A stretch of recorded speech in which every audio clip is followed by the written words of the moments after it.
오늘 함께 나눌 말씀의 제목은요, 다시 태어나라는 그런 제목입니다. 다시 태어나. 이게 우리가 그냥 믿음으로 다시 태어나자라는 고백이 될 수도 있고, 또 주님께서 다시 태어나라 그렇게 말씀하시는 명령도 될 수 있고, 핵심은 그것입니다. 다시 태어나야 천국에 들어간다라는 것입니다. 믿음은 예수 믿고 천국 가는 것입니다. 그런데 그 믿음의 핵심은 우리가 다시 태어나는 것입니다. 다시 태어나는 것. 아마 믿지 않는 사람들은 이게 무슨 말인가 할 것입니다. 그런데 우리 믿는 분들도 우리가 그냥 익숙합니다. 다시 태어나, 우리가 예수 믿고 거듭나는 것, 다시 태어나는 것, 이것이 천국 가는 믿음이다, 이렇게 우리가 이해하고 있는데, 오늘은 그 다시 태어나는 믿음이 무엇인가를 우리가 말씀으로 한번 좀 정리해보고 또 그것을 내 삶 속에 적용해보는 그런 시간을 갖기 원합니다. 요한복음 3장 1절에서 8절까지 말씀을 제가 쉬운 성경으로 한번 받들어 읽겠습니다. 1절부터 받들어 읽겠습니다. 바리새인 중에 니고데모라는 사람이 있었습니다. 그는 유대 공의회 의원 중 한 사람이었습니다. 어느 날 밤 니고데모가 예수님을 찾아왔습니다. 그는 선생님, 우리는 당신이 하나님께로부터 오신 선생님이라는 것을 압니다. 하나님께서 함께 하시지 않는다면 아무도 선생님께서 하셨던 일들을 행할 수 없습니다. 라고 말했습니다. 예수님께서 대답하셨습니다. 내가 너에게 진리를 말한다. 누구든지 다시 태어나지 않으면 하나님의 나라를 볼 수 없다. 니고데모가 예수님께 물었습니다. 사람이 이미 나이가 많아 어른이 되었는데 어떻게 다시 태어날 수 있겠습니까? 어머니의 태안에 다시 들어가 두 번씩이나 태어날 수 있겠습니까? 예수님께서는 이렇게 대답하셨습니다. 내가 너에게 진리를 말한다. 누구든지 물과 성령으로 태어나지 않는다면 그 사람은 하나님 나라에 들어갈 수 없다. 사람이 육체적으로는 그 부모로부터 태어나지만 영적으로는 성령으로부터 태어난다. 내가 너에게 다시 태어나야 한다라고 말한 것에 너무 놀라지 마라. 바람은 제 마음대로 부는 법이다. 너는 바람 부는 소리는 듣지만 바람이 어디서부터 와서 어디로 가는지 알지 못한다. 성령으로 다시 태어나는 모든 사람도 이와 같다. 자, 우리의 믿음은요, 예수 믿고 구원받는 것입니다. 예수 믿고 천국 가는 것입니다. 그런데 오늘 본문에서 예수 믿고 구원받는 천국 가는 믿음을 이렇게 말씀하십니다. 내가 너에게 진리를 말한다. 5절 보니까 누구든지 물과 성령으로 태어나지 않는다면 그 사람은 하나님 나라에 들어갈 수 없다. 물과 성령으로 다시 태어나지 않는다면 하나님 나라에 들어갈 수 없다. 저는 이 말씀을 잘 알고 있었습니다. 그리고 아마 이 본문의 말씀을 아마 많은 분들이 알고 계실 것입니다. 그런데 이 본문의 말씀을 영어로 이렇게 읽게 됐는데 저에게 좀 충격이 됐습니다. 영어 성경이 이렇게 말씀하죠. 요한복음 3장 5절을 영어 성경으로 보니까 Jesus replied, I assure you, no one can enter the kingdom of God without being born of water and the Spirit. 자, 이 중에서 제 마음속에 제 눈에 확 들어오는 부분이 있었는데, No one can enter the kingdom of God. 아무도 천국에 들어갈 수 없다라고 기록한 말씀입니다. No one, 아무도 천국에 들어갈 수 없다. 어떻게 되지 아니하면 물과 성령으로 거듭나지 않으면 한 사람도 아무도 천국에 들어갈 수 없다라는 말씀을 제가 영어 성경으로 보니까 이 말씀이 제 마음에, 제 가슴에 꽉 박혔습니다. No one, 아무도 천국에 들어가는 그 믿음의 조건에 대해서 아무도 이것이 없이는 천국에 들어갈 수 없다라는 그런 말씀입니다. 니고데모, 본문에 나온 니고데모는요, 바리새인이었고 유대인의 지도자였습니다. 근데 그가 예수님을 밤 늦은 시간에 찾아왔습니다. 왜 잠을 안 자고 밤 늦은 시간에 예수님을 찾아왔을까? 많은 주석가들이나 그런 사람들은 이 니고데모가 예수님을 만나고 싶은데 바리새인들의 눈을 의식했기 때문에 몰래 밤에 찾아왔다 이렇게 이제 말합니다. 근데 그냥 찾아왔겠습니까? 뭔가 주님 앞에 간절함이 있기 때문에 예수님께 좀 여쭤보고 싶은 좀 질문이 있기 때문에 그것을 참을 수가 없어서 밤에 몰래 예수님을 찾아온 것입니다. 그러니까 니고데모의 마음속에 뭔가 예수님을 찾아온 간절함이 있었다는 것입니다. 알고 싶은, 정말 알고 싶은 그것이 있었다는 것입니다. 그런데 예수님께서 니고데모를 보자마자 그 마음속의 질문을 아셨습니다. 그리고 바로 말씀하십니다. 핵심을 말씀하십니다. 누구든지 물과 성령으로 다시 태어나지 않으면 하나님 나라에 들어갈 수 없다. 물과 성령으로 다시 태어나지 않으면 하나님 나라에 들어갈 수 없다. 그래서 저는 이 말씀이 다시 한번 저와 우리 말씀을 듣는 한 분 한 분에게 정말 심각한 질문이 되기를 원합니다. 주님께서 이렇게 말씀하신 것입니다. 우리에게 물과 성령으로 다시 태어나지 않으면, 물과 성령으로 다시 태어나지 않으면 아무도 no one can enter the kingdom of God. 하나님의 나라에 들어갈 수 없다라는 것입니다. 그래서 여러분 한번 여러분께 묻습니다. 물과 성령으로 거듭나셨습니까? 물과 성령으로 거듭나셨습니까? 물과 성령으로 거듭난다는 것이 어떤 의미일까? 여러분 부모님들은 자녀들에게 물과 성령으로 거듭나는 것에 대해서 설명해 주십시오. 그리고 우리는 물과 성령으로 거듭나는 것이 이것이구나라는 그런 믿음의 확신이 있어야 한다라는 것입니다. 그래서 이것을 좀 두 가지 질문으로 나눠서 한번 이해해 보기 원합니다. 먼저 물로 거듭나는 것이 무엇일까요? 물로 거듭난다. 바로 세례를 말씀하는 것이죠. 세례. 그러니까 우리가 예수 믿고 구원받는 과정에서 반드시 믿음의 고백을 하고 세례를 받는 것이 굉장히 중요합니다. 그런데 물로 거듭난다 이 말씀은 바로 세례를 말씀하는 것입니다. 그런데 여러분 세례가 그냥 세례 받는 것이라고 그렇게 이해하면 나는 세례 받았으니까 물과 성령으로 물로 거듭났구나 이렇게 할 수 있을 텐데, 그런데 이 말씀을 우리가 질문으로 받을 때 딱 한 가지 걸리는 게 있습니다. 뭐냐면 로마서 6장 3절 4절에 이 물로 세례받는 것이 어떤 것인가에 대해서 우리에게 말씀해 주신 것이 있습니다. 물로 세례받는 것은 이것이다. 로마서 6장 3절입니다. 무릇 그리스도 예수와 합하여 세례를 받은 우리는 그의 죽으심과 합하여 세례를 받은 줄 알지 못하느냐. 그러므로 우리가 그의 죽으심과 합하여 세례를 받음으로 그와 함께 장사되었나니 이는 아버지의 영광으로 말미암아 그리스도를 죽은 자 가운데서 살리심과 같이 우리로 또한 새 생명 가운데 행하게 하려 함이라. 이 말씀에서 강조하시는 이 세례의 핵심이 무엇입니까? 그것은 주님과 합하여지는 것입니다. 주님과 연합하는 것입니다. 그런데 주님과 연합하기 위해서 어떻게 연합합니까? 그것은 바로 주님의 죽으심과 연합하는 것이다 이렇게 말씀합니다. 즉 죽는 것이다. 이 대목에서 많은 사람들은 참 특별히 믿음이 없는 사람들, 믿음을 처음 시작하는 분들은 어려울 것입니다. 죽는 것, 죽어야 주님과 연합한다? 주님의 죽으심과 합하여진다? 이것이 무슨 말일까?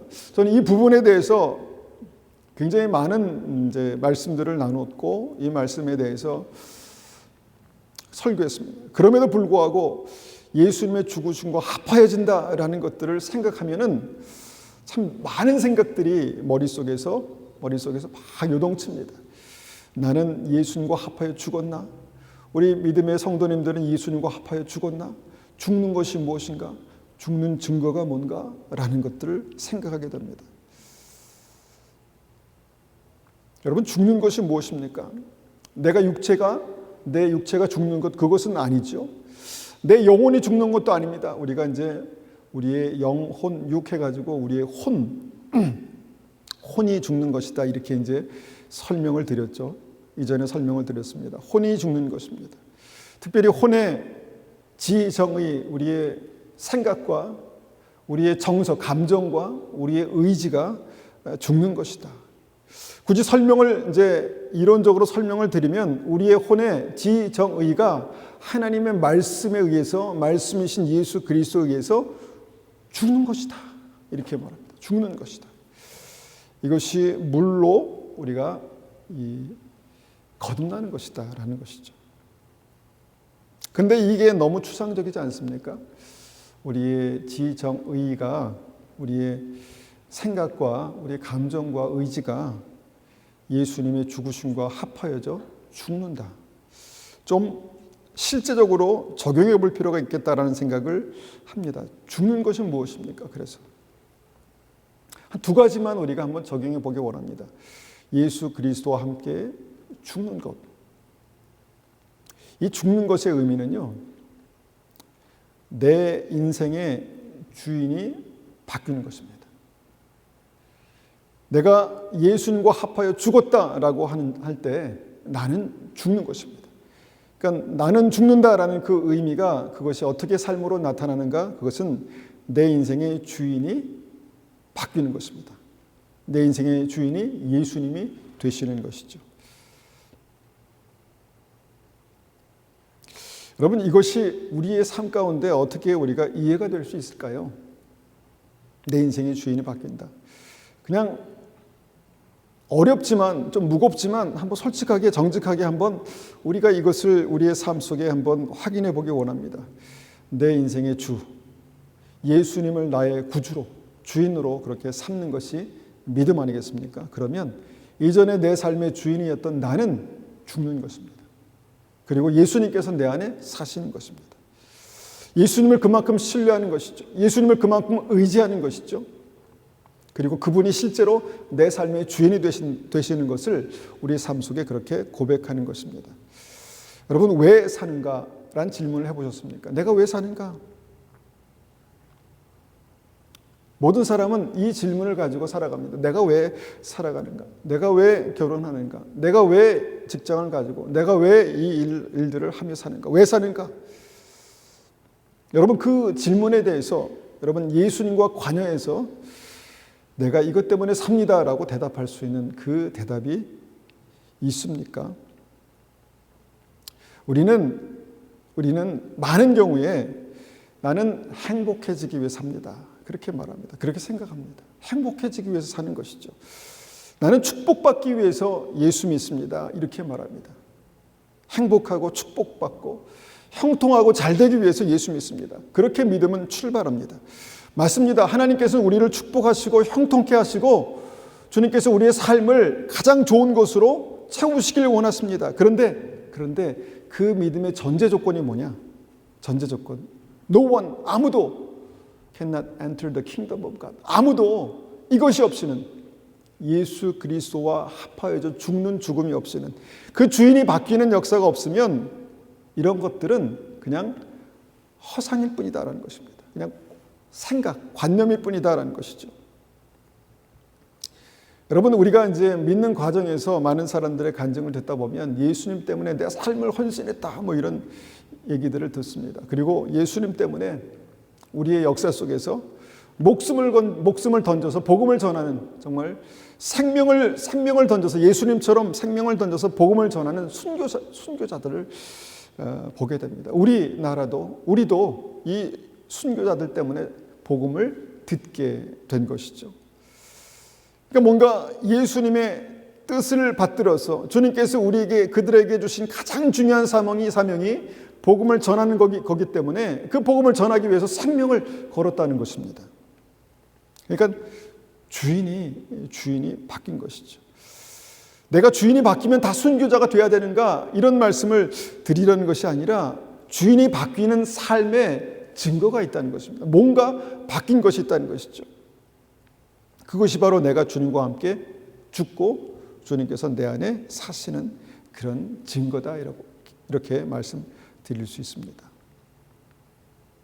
여러분, 우리가 드리는 모든 예배나 신앙의 모든 행위 가운데는요, 이것이 굉장히 밑바닥에 깔려 있습니다. 우리가 주님께 드리는 예배를 산 제사로 드리는 예배다, 이런 말들을 합니다. 그리고 구약의 예배가 산 제사를 드리는 예배에서 시작돼서 신약으로 넘어오면서 주님께서 산 제사로 드려지는 십자가를 통해서 우리가 구원받았습니다. 그러면 산 제사로 드려지는 우리의 예배는 무엇입니까? 바로 이것이 죽는 것이다 라는 것을 다시 한번 우리에게 떠올리게 한다라는 것입니다.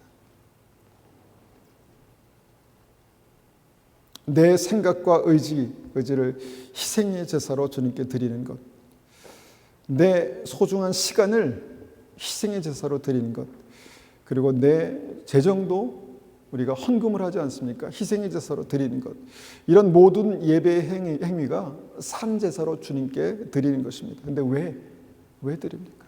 왜 드립니까? 예수님이 나의 주인 되십니다 라는 것을 고백하는 것입니다. 신앙으로 고백하는 것입니다. 예수님께서 나의 주인이 되십니다 라는 것을 신앙으로 고백하는 것이죠. 나에게 생명을 주신 예수님이 나의 주인이십니다. 나에게 정말 아들을 주신 그 하나님께서 나의 삶의 주인이 되십니다 라는 것을 고백하는 것이죠. 그리고 그 영생의 가치를 알고 그 하나님의 나라의 가치를 아는 사람이 예수님을 주인으로 삼는 것입니다. 예수님이 주인이 되시는 것입니다. 여러분, 이 예수님이 주인이 되시는 것 부담스럽고 뭔가 잘 와닿지 않는 질문 같지만, 여러분, 우리가 예수를 나의 구주 삼고 이것이 실제가 되어야 주님께서 우리의 삶 가운데 주신 영생의 길이 열리고 하나님의 나라에 들어가는 No one can enter the kingdom of God, 이것이 정말 우리가 들어갈 수 있는 그런 믿음이 된다라는 것입니다. 이것이 바로 내가 주님의 죽으심과 합하여진 것입니다. 그래서 내가 죽고 주님께서 내 안에 사시는 주인 되시는 것이 물로 거듭나는 것이다 라는 것입니다. 그럼 물로 거듭나는 두 번째 믿음이 무엇일까 고민해 보면서 이것을 말씀드릴 수 있을 것 같습니다. 내 인생의 목적이 바뀌는 것입니다. 내 인생의 목적이 바뀌는 것. 모든 삶, 모든 행위에는 목적이 있습니다. 여기에 오신 목적이 있지 않습니까? 내가 걸어가는 목적, 내가 숨쉬는 목적, 내가 차를 타고 어디를 가는 목적이 있고요. 내가 일하는 목적이 있고, 내가 오늘 하루를 살아가는 목적이 있습니다. 늘 그것을 생각하고 있지 않더라도 항상 우리의 마음속에는 목적이 있다는 것이죠. 그래서 우리의 인생의 목적이 무엇입니까? 정직하게 이 질문을 우리에게 던졌을 때 저의 마음속에 정말 내 인생의 목적이 무엇인가 라는 질문에 내 목적은 주님입니다 라고 말하는 게 쉽지 않습니다.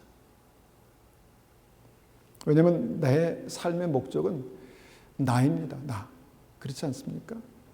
결국은 우리가 믿음을 갖는 이유도 내가 구원받고 내가 천국 가기 위해서, 그러니까 우리의 믿음이 항상 그 중심에 내가 있다는 것입니다. 그런데 이 삶의 목적이 주님으로 바뀌는 것, 이것이 내가 주님과 함께 죽는 것이다 라는 것입니다. 어려운 말씀이죠. 고민되는 말씀입니다. 어떻게 내 삶의 목적이 주님이 될 수 있을까? 어떻게 내 삶의 목적이 주님이 될 수 있을까? 정말 주님이 되면 내 삶이 열릴까? 여기도 또 내가 들어가죠. 정말 주님이 내 삶의 목적이 되시는 게 나에게 축복일까? 여기도 내가 들어갑니다. 참 어떻게 하면은 내 삶의 목적이 주님이 될 수 있을까? 이런 고민들을 하게 됩니다. 제가 믿음을 갖고 나서부터, 제가 하나님 앞에 사역을 하고 나서부터 이런 질문들을 자주 합니다. 주님께서 기뻐하시는 인생이 뭘까? 나의 삶 속에 주님께서 기뻐하시는 목회가 뭘까? 이 말씀을, 내가 전하는 말씀을 주님 기뻐하실까? 하나님께서 내 삶을 기뻐하실까? 이런 질문들을 하게 됩니다. 그러니까 내 삶의 목적이 이제 주님으로 이렇게 조금씩 바뀌는 것이죠. 하나님께서 내 삶을 지금 뭐라고 말씀하실까? 어떻게 생각하실까? 내가 결정한 이 결정에 대해서 어떻게 생각하실까? 여러분 고민해 보셨습니까? 고민하기 전에, 결정하기 전에 하나님, 주님께서 원하시는 것이 무엇입니까? 라고 기도해 보셨습니까? 그렇게 우리의 삶의 어떤 그 방향은요, 목적은요, 조금씩 주님으로 맞추어 가게 되어 있습니다. 이것이 여러분 믿음이다라는 것입니다. 이것이 믿음이다라는 것입니다. 예수님을 만난 사람은 뭐가 변해도 변하게 되어 있습니다. 예수님을 만난 사람은요, 특별히 예수님을 나의 구주로 영접한 사람은 뭐가 변해도 변하게 되어 있습니다. 그런데 그 중에 가장 중요한 것이 무엇인가 하면 삶의 목적이 달라진다는 것입니다. 오늘 내가 직장에 가서 열심히 일하는 목적이 뭔가 한번 고민해 보십시오. 물론 돈을 벌어야 먹고 살아야 하루하루 삶이 그렇게 연장될 수 있는데, 여러분 그것 말고 내가 오늘 이 고되고 힘든 일들을 하루를 살아가는 목적이 뭔가, 주님께서 뭘 원하실까 한번 고민해 보십시오. 그러면 우리 인생에 뭔가 달라지는 것이 있을 것입니다. 우리는 늘 나로부터 시작돼서 내가 그 삶의 목적이 되기 때문에 어느 부분에서 그것이 늘 항상 막히는 것을 경험합니다. 내가 왜 살아야 되지? 내가 왜 살지? 그러니까 사람들이 삶에 대해서 쉽게 생각하는 것이죠. 그런데 주님께서 나의 삶의 목적이 되시면요, 정말 이것은 우리의 말로 표현할 수 없지만 주님께서 생명을 주시기까지, 하나님께서 그 아들을 주시기까지 뭔가 우리의 삶 가운데 원하시는 분명한 뜻, 하나님의 목적이 있다라는 것입니다. 그리고 내가 주님께서 내 삶의 목적이 될 때 우리는 그 삶의 목적을 발견할 수 있다라는 것이죠. 여러분, 추상적이지만 이것이 믿음입니다. 내 삶의 목적이 주님이 되시는 것. 내 삶의 목적이 주님이 되시면요, 주님께서 바라보시는 관점으로 내 삶을 바라보게 됩니다. 내 인생이 뭘까? 내 인생이 뭘까? 하나님께서 바라보시는 관점으로 내 인생을 바라볼 수 있는 은혜가 열립니다. 주님의 입장에서 내 삶의 질문을 던지는 것입니다. 주님의 입장에서 내 삶에 대해서, 내가 지금 고민하고 스트러글 하고 있는 그 문제에 대해서 주님의 입장에서 한번 질문을 해보십시오. 네가 왜 이렇게 고민하니? 내 삶 가운데 너에게 지금 일어나고 있는 그 일들이 어떤 의미가 있니? 라고 주님께서 우리에게 물으실 때 한번 주님의 관점에서, 주님의 입장에서 내 삶의 질문을 받아보십시오. 하나님의 뜻이 뭘까? 내 인생을 향한 하나님의 뜻이 뭘까? 우리는 내가 하고 싶은 일, 내가 뭔가 이루고 싶은 일들 때문에 늘 고민하고 또 그것을 위해서 기도해 왔지만, 주님, 내 삶에 하나님의 뜻이 뭡니까? 지금 이런 일들을 내가 경험했는데, 이런 일이 있었는데, 이런 모든 일들 가운데 모든 일을 합력하여서 선을 이루시는 하나님의 뜻이 무엇입니까? 이렇게 한번 질문해 보는 것입니다. 그러면 여러분, 보는 관점이 달라지면 여러분 그 삶의 목적이 달라지게 있습니다. 내 삶의 목적 되시는 주님, 너무 익숙해져서 우리는 그냥 당연하게 그렇게 우리가 살고 있다고 생각합니다. 나는 하나님의 기쁨을 추구하며 살기를 원합니다. 주님의 영광을 위해 살고 싶습니다 라고 말하면서 당연히 우리가 그렇게 살고 있다고 생각합니다. 어떻게 보면 큰 그림 안에서, 큰 뜻 안에서는 그렇게 살고 있을 수도 있겠죠. 그런데 삶의 아주 작은 부분, 작은 디테일에 딱 들어가 보면 여러분, 나조차도 혼동스러울 정도로 내가 지금 하나님의 영광을 위해서, 주님의 기쁨을 위해서 살고 있나? 이게 혼동될 때가 많이 있다는 것입니다. 성경을 보니까 가룟 유다가 그런 혼동된 생각을 가지고 있었습니다. 마리아가 300데나리온이나 되는 비싼 향유를 예수님께 드릴 때 가룟 유다는 흥분해서 말했습니다. 그의 감정이 뭔가 그 사건에 대해서 막 요동치기 시작합니다. 그리고 이렇게 말합니다. 이것을 팔아서 가난한 자들에게 나눠준 것이 옳습니다.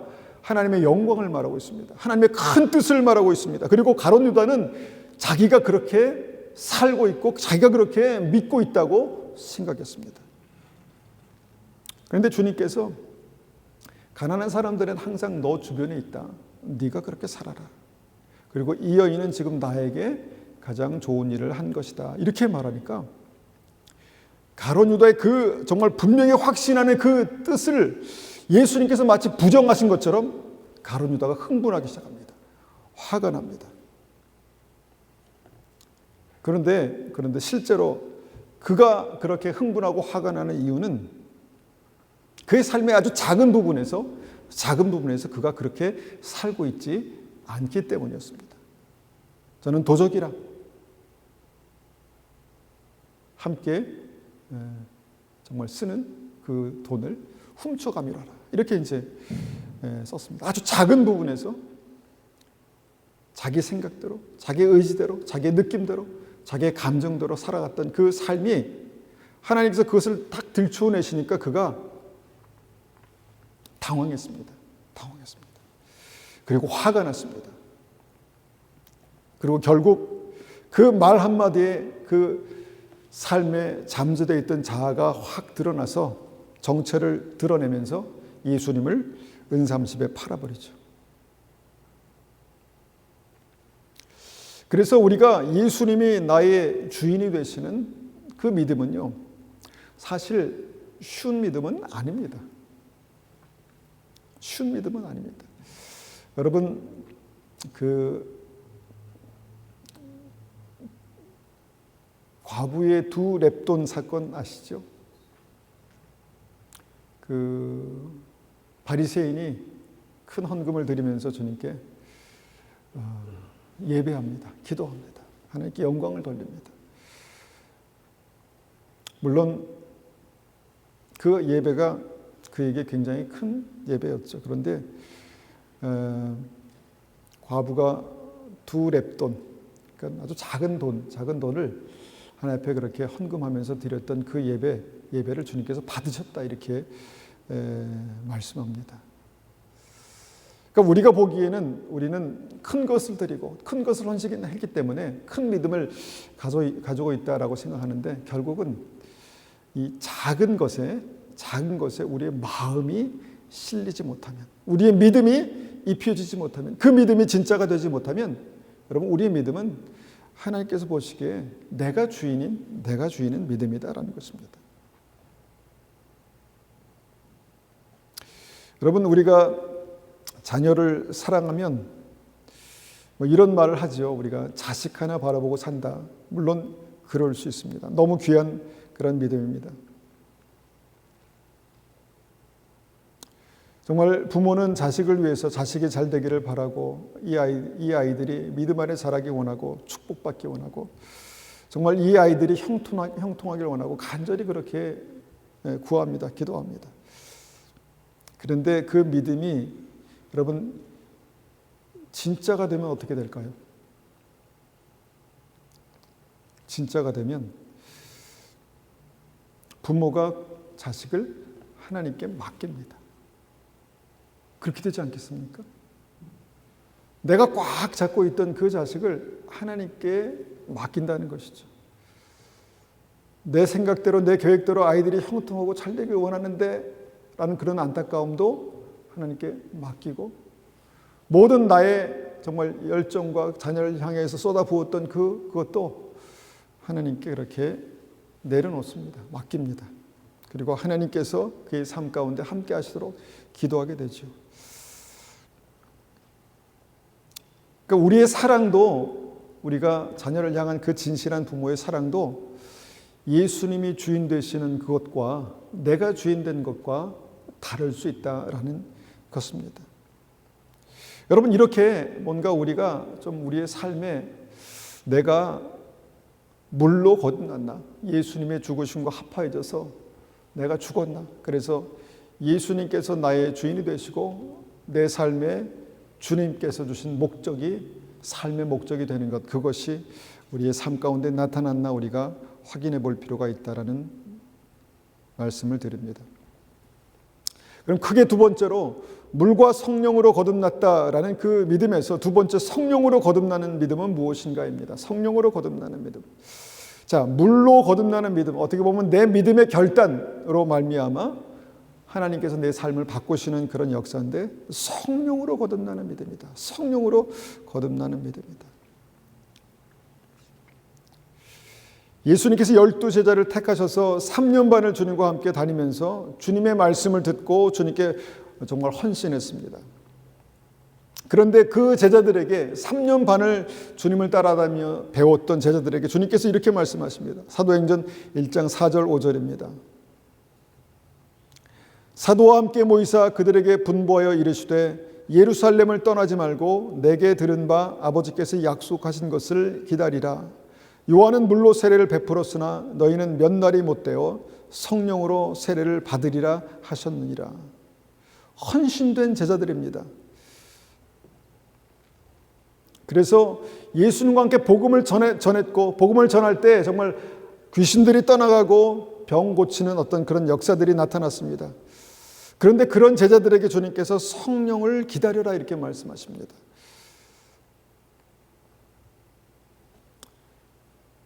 이제 마지막 순간에 예수님께서 이제 하늘로 올라가시기 직전에 뭔가 주님께 다시 헌신한 제자들이 하나님의 어떤 영광을 위해서 살려고 할 때 아직 하지 마라. 아직 때가 아니다. 다 된 것 아닌 거예요? 다 배운 것 아닙니까? 그런데 아직 아니다 말씀하십니다. 성령이 오실 것이다. 그래, 성령이 너희들에게 오실 것이다. 그래서 기다려라. 그래서 그들이 기다렸습니다. 아무것도 하지 않고 기다렸습니다. 그리고 그 기다림의 어떤 시점에서 성령께서 오셨는데 그 사건을 성경은 이렇게 기록합니다. 사도행전 2장 1절에서 4절입니다. 오순절이 되어 제자들이 한 곳에 모두 모였습니다. 그때 갑자기 하늘에서 세찬 바람소리 같은 것이 나더니 사람들이 앉아있던 집안을 가득 채웠습니다. 그리고 혀처럼 생긴 불꽃이 사람들 눈앞에 나타났습니다. 그 불꽃은 여러 갈래로 갈라져 그곳에 모인 한 사람 한 사람 위에 머물렀습니다. 사람들은 다 성령으로 충만해졌습니다. 그리고 성령께서 말하게 하시는 대로 자기들의 언어와 다른 외국어로 말하기 시작했습니다. 쉬운 성경에서는 자기들의 언어와 다른 외국어라고 그렇게 말하고 있는데 이것이 이제 방언, 우리 개정개혁에서는 방언이라고 기록되어 있죠. 방언으로 말하기 시작했습니다. 그러니까 오순절에 제자들이 한 곳에 모였을 때 주님께서 약속하신 대로 성령이 오시는 사건이 있었다는 것입니다. 그리고 성령이 오실 때 모든 사람들은 성령이 오신 것을 알았다는 것입니다. 눈으로 볼 수 있었고 귀로 들을 수 있었고 나에게 성령이 오신 것을 분명히 느낄 수 있었다는 것입니다. 여러분, 성령이 우리의 삶 가운데 오시는 것은 실제로 오시는 것입니다. 실제로. 그러니까 아까 앞서 우리가 설명을 드렸지만 제자들이 예수님과 함께 사역하고 복음을 전할 때 성령의 역사가 있었습니다. 예수님께서 이 땅에서 오셔서 사역하실 때 성령이 비둘기같이 임하셨다 이렇게 말씀하셨습니다. 그런데 주님께서 그렇게 예수님께서 그 제자들과 성령의 역사를 성령의 사역을 하실 때에도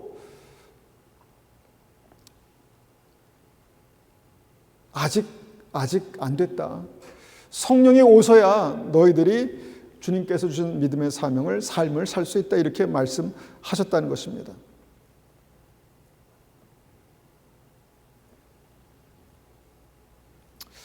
여러분, 그 성령이 오셔야 여러분 그 믿음은 진짜로 시작된다라는 것을 우리가 다시 한번 여기서 확인합니다. 그러니까 물과 성령으로 거듭나는 것, 이 거듭나는 것은요, 그냥 성령의 사역을 경험하는 것 이것이 아니라 성령께서 내 안에 오시는 그 실제의 사건을 의미합니다. 실제의 사건. 내 안에 성령께서 오셔서 역사하시는 어떤 믿음의 사건, 그것을 말씀하는 것이죠. 그래서 한번 이 말씀을 가지고 다시 한번 질문을 드려봅니다. 나는 성령으로 거듭났나? 나는 물과 성령으로 거듭났나? 여러분, 말씀에는 항상 순서가 중요한데 물과 성령, 예수님께서 나의 주가 되시고 주인이 되시고 내가 예수님의 그 죽으심과 합하여져 죽을 때 물로 거듭날 때 성령께서 우리 가운데 함께 하시는, 오시는, 역사하시는 그 사건들이 일어났나라는 것을 우리가 확인해 보기를 원합니다. 요한복음 16장 13절에 이렇게 말씀합니다. 진리의 성령이 오시면 그가 너희를 모든 진리 가운데로 인도하시리니 그가 스스로 말하지 않고 오직 들은 것을 말하며 장래일을 너희에게 알리시리라. 제가 오랫동안 신앙생활했고 또 신학교에서 공부했고 그랬지만 저에게 있어서 성령께서 내 삶 가운데 역사하신다. 특별히 제가 목회를 하면서 설교를 할 때 제 삶 가운데 성령께서 역사하신다라는 것을 저는 이 말씀을 통해서 깨닫게 됐습니다. 간절한 마음으로 정말 기도하고 또 믿음으로 헌신했을 때 주의 성령께서 저에게 지혜를 주셨습니다. 지혜를, 말씀을 깨닫는 지혜를 주시더라고요. 말씀을 깨닫는 지혜. 그래서 그 다음부터는요, 설교 준비할 때 하나님 앞에 기다리면서 하나님 어떤 말씀을 전할까요? 라고 그렇게 기도했습니다. 그리고 그것이 점점점 주님 앞에 좀 정말 중요한 기도의 제목이 되었죠. 때로는 그렇게 기도할 때 주님께서 말씀을 주시기도 하시고 또 때로는 아침에 일어나서 그냥 앉아 있는데 그 말씀을 주시기도 하셨습니다. 짧은 단어나 말씀을 떠올려 주셨지만 그것을 가지고 말씀을 준비하기 시작할 때 주님께서 내 마음속에 깨닫게 하시는 또 떠올려 주시는 말씀들이 있었습니다. 그러면서 제가 깨닫는 것은 이것이 주님께서 말씀하신 스스로 말하지 않고 오직 들은 것을 말하며 주의 성령께서 내 안에 깨닫게 하시는 은혜가 이것이구나라는 것을 제 스스로 제가 알았습니다. 그런데 이것이 저에게만 일어나는 일이겠습니까? 하나님의 성령께서 우리 안에 역사하시면요, 하나님께서 깨닫게 하시는 것이 있습니다. 알게 하시는 것이 있습니다. 말씀을 읽을 때 깨닫게 하시는 그 은혜가 있습니다. 뭔가 하나님의 성령께서 내 안에 역사하시는 특별한 것이 있습니다. 그리고 무엇을 말합니까? 장래일을 너에게 알리시리라. 우리가 앞으로 일어날 일들에 대해서 하나님께서 우리에게 깨닫게 하시는 것들이 있습니다. 진짜 그럴까? 여러분, 한번 하나님의 성령께서 우리 안에 역사하시도록 한번 간절히 기도하고 갈급한 마음으로 한번 그렇게 믿어보십시오. 주의 성령이 내 안에 계시면, 오시면 분명히 비포와 애프터가 달라지는, 예수님과 함께 있었던 제자들, 예수님과 함께 사역했던 제자들에게도 성령이 오시니까 그 다음에 사도행전의 역사가 일어났던 것처럼 내 삶에도 뭔가 하나님의 성령께서 오셔서 내가 물과 성령으로 거듭나는 그런 역사 가운데 내 믿음이 달라지는 그 경험들이 우리의 각자의 신앙 속에, 우리 각자의 믿음 속에 있어야 한다는 것입니다. 우리가 복잡하게 설교를 통해서 복잡하게 이렇게 설명을 드렸지만 여러분, 이것은 단순한 사건입니다. 내가 삶의 구주로 예수님을 영접할 때, 예수님께서 나의 주인이 되실 때, 주님의 성령께서 나의 삶 가운데 실제로 오시는 이 사건이 물과 성령으로 거듭나는 어떤 그 사건인 것입니다. 여러분, 물과 성령으로 거듭나지 아니하면 하나님 나라를 볼 수 없다, 들어갈 수 없다라고 주님께서 말씀하시는 이 말씀이 여기에서 정말 다시 한번 걸리는 것입니다. 나는 물과 성령으로 거듭난다. 내 신앙은 진짜인가? 내 신앙은 성령께서 말씀하시고 성령께서 인도하시는 성령으로 거듭난 믿음인가를 다시 한번 보게 되는 것입니다. 나는 아직 말씀도 많이 모르는데, 나는 아직 경험도 부족한데, 나는 아직 나이도 적은데, 아닙니다. 성령이 오시면, 어린 사무에게 성령이 임하시면 주님께서 깨닫게 하시는, 알게 하시는, 가르쳐 주시는 그것이 있다는 것입니다. 문제는 뭐냐면 우리가 그것을 원하지 않습니다. 간절히 원하고 그것을 간절히 사모하지 않는다는 것입니다.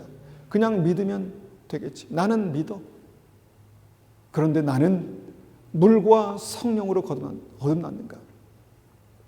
No one can enter the kingdom of God without born again 하지 않으면, 물과 성령으로 거듭나지 않으면.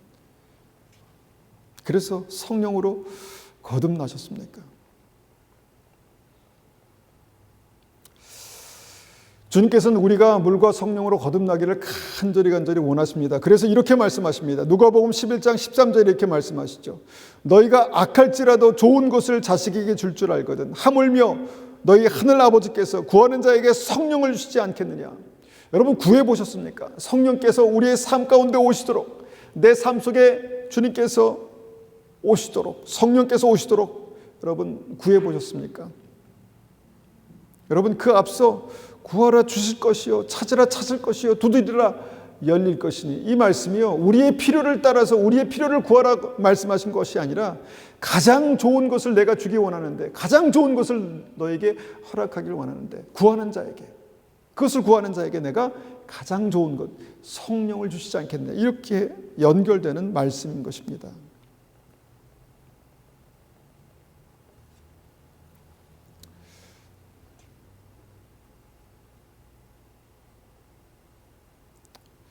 여러분, 우리 안에 성령께서 오시기를 간절히 사모하십시오. 내 믿음의 정말 한계를 넘어가서, 내 믿음의 한계를 넘어가서 주님께서 살아계시는, 내 삶 가운데 살아계시는 그 믿음으로 여러분, 우리의 우리 이후의 믿음을, 인생을 여러분 살고 싶지 않으십니까? 그것은 그냥 주님께 묶여 사는 어떤 답답한 삶도 아니고요, 주님께 끌려다니는 그런 삶도 아닙니다. 우리에게 생명을 주시는 주님께서 나의 삶을 붙드시고 나를 지키시고 나를 축복하시는 놀라운 삶인 것입니다. 여러분, 감격이 있는 삶이고 기쁨이 있는 삶인 것입니다. 평강이 있고 하나님께서 함께 하시는 담대함이 있는 삶인 것입니다.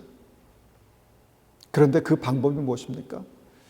예수 그리스도와 합하여져 죽을 때 주님께서 나의 주인이 되시고, 그럴 때 그 보증으로, 구원의 보증으로 성령이 우리 심령 가운데 오셔서 내 삶에 빛이 되시고 인도자가 되시는 그 사건이 우리의 삶 속에 실제가 되는 것이 믿음입니다.